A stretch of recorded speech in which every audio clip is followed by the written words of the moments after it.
সম্পর্কে বলা হয়েছে, এই প্রতিষ্ঠান প্রজাতন্ত্রের কাজে দক্ষ ও উপযুক্ত কর্মচারী নিয়োগের উদ্দেশ্যে যাচাই ও পরীক্ষা পরিচালনা করবে। তবে প্রতিষ্ঠার ৫২ বছর পর সাংবিধানিক এই দায়িত্ব পালনে পিএসসি কতটুকু সফল? রেলওয়ের কোশ্চেন যেহেতু ফাঁস হয়েছে এবং যার প্রমাণও আছে আমাদের কাছে। ৫ জুলাই রেলের উপসহকারী প্রকৌশলীর নিয়োগ পরীক্ষায় প্রশ্নপত্র ফাঁসের খবরে এই সংশয় আরও জোরালো হয়েছে। বিশেষ করে পিএসসির নিয়োগ পরীক্ষার নিচ্ছিদ্র নিরাপত্তা এখন প্রশ্নের মুখে।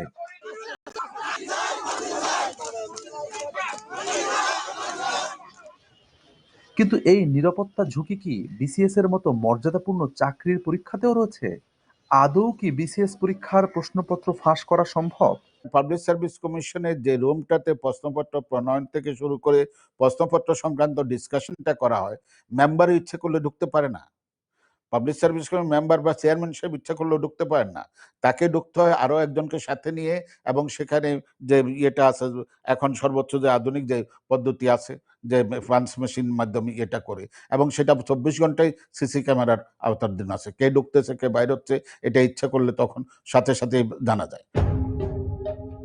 পিএসসির সাবেক সদস্য, তার কথায় এটি স্পষ্ট, কঠোর নিরাপত্তা এবং নিচ্ছিদ্র প্রক্রিয়ার মধ্য দিয়ে প্রশ্ন তৈরি ও প্রণয়নের কাজটি করে থাকে পিএসসি।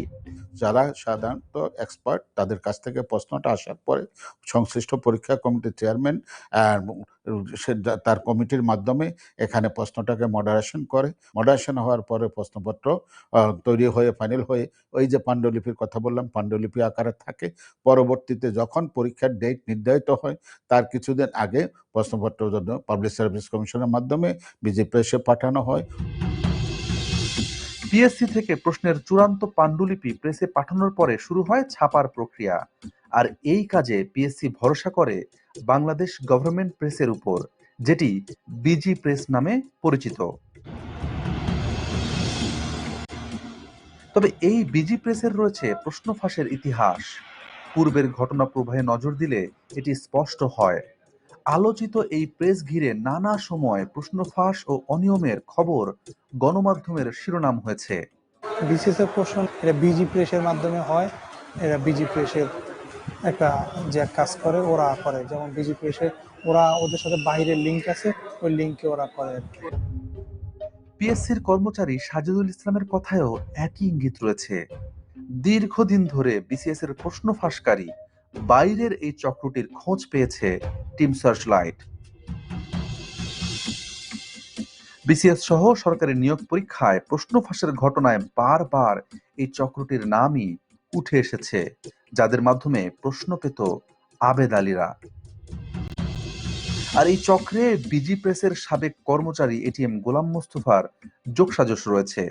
প্রশ্ন ফাঁসের ঘটনায় ১ যুগ আগে চাকরিচ্যুত হলেও তার চক্রটি যে এখনো সক্রিয়, ৪৬তম বিসিএস এ তার আলামত পেয়েছে টিম সার্চলাইট। এবার আলামতগুলো মিলিয়ে দেখার পালা, প্রমাণ করার পালা। প্রশ্ন ফাঁস হয়েছে ৪৬তম বিসিএস এর প্রিলিমিনারি পরীক্ষায়।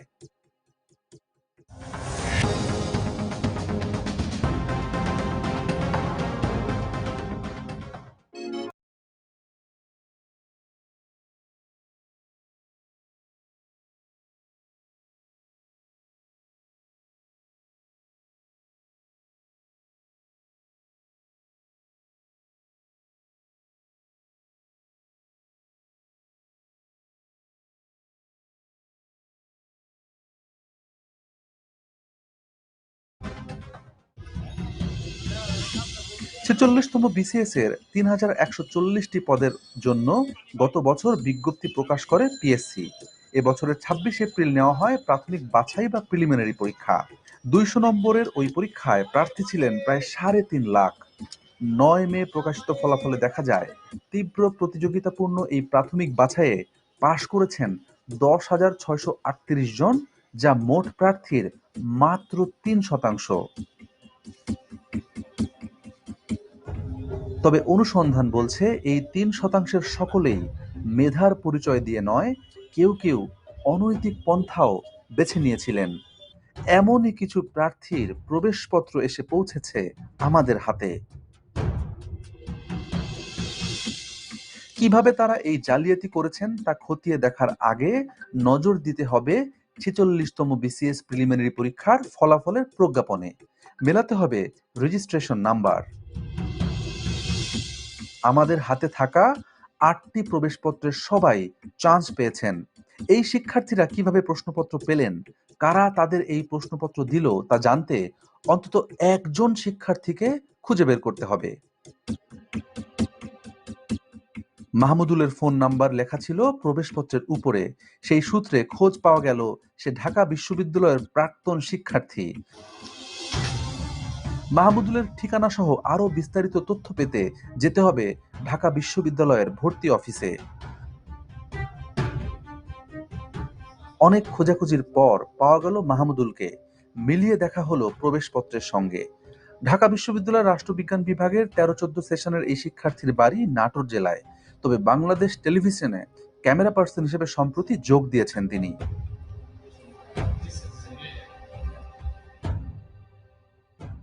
শুরুতে ক্যামেরায় মুখ দেখাতে না চাইলেও এক পর্যায়ে কথা বলতে রাজি হলেন তিনি। জানালেন ৪৬তম বিসিএস প্রিলি পরীক্ষার আগের রাতের বিস্তারিত। ৪৬ বিসিএসের প্রশ্ন সাজুদুল ইসলাম সাজু আমাকে মোহাম্মদপুরে পাঠালো। মোহাম্মদপুর থেকে আমাকে একটা বাসায় নিয়ে গেল। বাসায় নিয়ে যাওয়ার পরে ওখানে আমাকে সকালের দিকে ২০০ মার্কের এমসিকিউ দিল। ওইটা আমি পড়লাম। পড়ার পরে হলে গিয়ে দেখি কমন পড়ছে। আচ্ছা, কত টাকা পিলিতে কত টাকা কন্ট্যাক্ট হলো? ১,০০,০০০ টাকা নিয়েছে। এই সাজুই হলেন পিএসসির কর্মচারী সাজেদুল ইসলাম, যার মাধ্যমে মাহমুদুলের মতো অনেকেই পরীক্ষার আগের রাতে প্রশ্ন পেয়েছেন।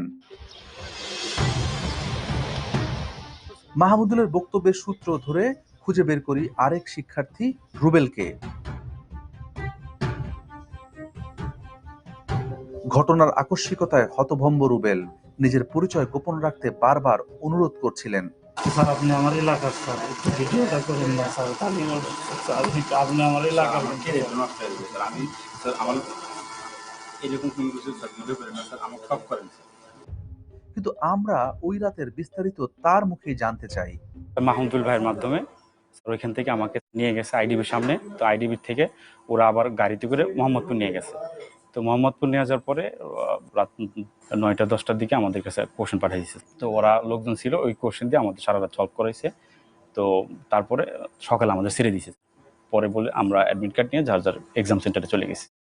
পরে আমরা পরীক্ষার হলে ওই অ্যারাউন্ড 160-র মতো কোশ্চেন কমন পাইছি বিসিএস এ স্যার।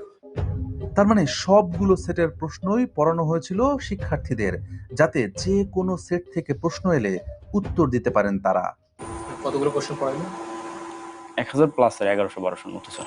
আমি সব যত যেগুলো সেট হয় সব সেটই পড়াইছি স্যার ওখানে সেটমেট কিছু লেখা ছিল না স্যার। আচ্ছা, কি হাতে লেখা ছিল না? না, প্রিন্ট করাই ছিল, বাট ওইখানেও জাস্ট খালি কোশ্চেনগুলো ছিল, আর কোনো কিছু ছিল না। আমার সাথে ২ লাখ টাকা কন্ট্রাক্ট হয়েছিল, পরে আমাকে নিয়ে গেছিল। আমার ওই রুমে স্যার ৮-৯ জন স্যার। ওই বাসায় কতজন ছিল? ওই বাসায় স্যার ১০০ জনের মতো স্যার। চুক্তিবদ্ধ শিক্ষার্থীদের প্রশ্ন পড়ানোর একটি গোপন বুথেই খোঁজ মিলল শতাধিক শিক্ষার্থীর। সে রাতে এমন কত বুথ স্থাপন করেছিল চক্রটি, তার সঠিক সংখ্যা আমাদের অজানা। মাহমুদুল ও রুবেলের মতো আরও ৬ শিক্ষার্থীর নাম পরিচয় নিশ্চিত হয়েছে টিম সার্চলাইট, যারা প্রশ্ন পেয়েছিলেন। শুধু কি প্রিলির প্রশ্নই ফাঁস হয়? প্রিলিমিনারির ৪ সেট তারা পাইতো, লিখিতরও ৪ সেটই তারা পাইতো। এবং পড়াশোনা সারা রাত পড়াশোনা করে সকালবেলা পরীক্ষা দিই। বিশেষ পরীক্ষার আগে, বিশেষ করে ৩৩তম এবং ৩৪তম বিশেষ পরীক্ষার আগে নোমান সিদ্দিকী ক্যান্ডিডেট জোগাড় করতেন। জোগাড় করে পরীক্ষার আগের রাতে একটি নির্দিষ্ট জায়গায় রাখতেন, মিরপুর ১০ নম্বরে, যেটাকে বলতো বুথ। ওখানে সব ক্যান্ডিডেটকে জড়ো করে রাখতেন, ২০-২৫ জনকে। রাত ১:৩০, ২টা কিংবা ৩টার দিকে পিএসসির বহিষ্কৃত কর্মচারী খলিল এসে হাতে লেখা কাগজে প্রশ্ন দিয়ে যেতেন। আর সেই প্রশ্নগুলোই এই ক্যান্ডিডেটগুলো সারা রাত ধরে পড়াশোনা করে সকালবেলা পরীক্ষা দিত। মাহমুদুল ও রুবেলকেও আগামী অগাস্টে অনুষ্ঠিতব্য লিখিত পরীক্ষার প্রশ্ন সরবরাহের আশ্বাস দিয়েছিল চক্রটি। নজর দিতে হবে আসামিদের আদালতে দেওয়া জবানবন্দিতে। সেখানে ৩৩তম বিসিএস এর প্রিলি এবং রিটেন পরীক্ষায় প্রশ্ন ফাঁসের মাধ্যমে বেশ কয়েকজনকে ক্যাডার বানানোর কথা স্বীকার করেছে চক্রটি। বিসিএস ছাড়াও আমাদের অনুসন্ধানে সহকারী রাজস্ব কর্মকর্তা, অডিটর, সহকারী থানা শিক্ষা কর্মকর্তা, সিনিয়র স্টাফ নার্স, পল্লী সঞ্চয় ব্যাংক, পররাষ্ট্র মন্ত্রণালয়ের সাইফার কর্মকর্তা, জুনিয়র ইন্সপেক্টর সহ বিসিএস সহ বিভিন্ন পরীক্ষার প্রশ্নপত্র ফাঁস নিয়ে পিএসসির চেয়ারম্যানের মুখোমুখি আমরা। এবং প্রশ্ন পরীক্ষার পর আমরা মিলিয়ে দেখেছি, এটা হুবহু মিলে যায় আপনার প্রশ্নের সাথে। এই বিষয়ে এখনো মন্তব্য করার সময় আসেনি। কিন্তু আমার যদি আগে পেতাম আমরা, তাহলে আমরা পরীক্ষাটা সত্য বা মিথ্যা সেটা পরে পরীক্ষাটা বন্ধ করতে পারতাম। আমরা পরীক্ষাটা আমরা বন্ধ করতে পারতাম, তাহলে এই বদনামটা আমাদের ঘাড়ে আসতো না। পিএসসির যে কয়জন কর্মকর্তা কর্মচারী সিআইডির হাতে গ্রেপ্তার হয়েছেন, এদের সবার বিরুদ্ধে বিভিন্ন সময়ে প্রশ্নপত্র ফাঁসের অভিযোগ ছিল। সেই সব অভিযোগের কয়েকটি সত্যতাও খুঁজে পেয়েছিল পিএসসি। হাতে গোনা কয়েকজনের জন্য গোটা পরীক্ষা ব্যবস্থাটি প্রশ্নের মুখে পড়তে পারে না। আমাদের অনুসন্ধানের লক্ষ্য সেটি নয়। আমরা দেখিয়েছি একটি চক্র কিভাবে টাকার লোভে সরকারি কর্ম কমিশনের ওপর মানুষ আস্থা হারাবে।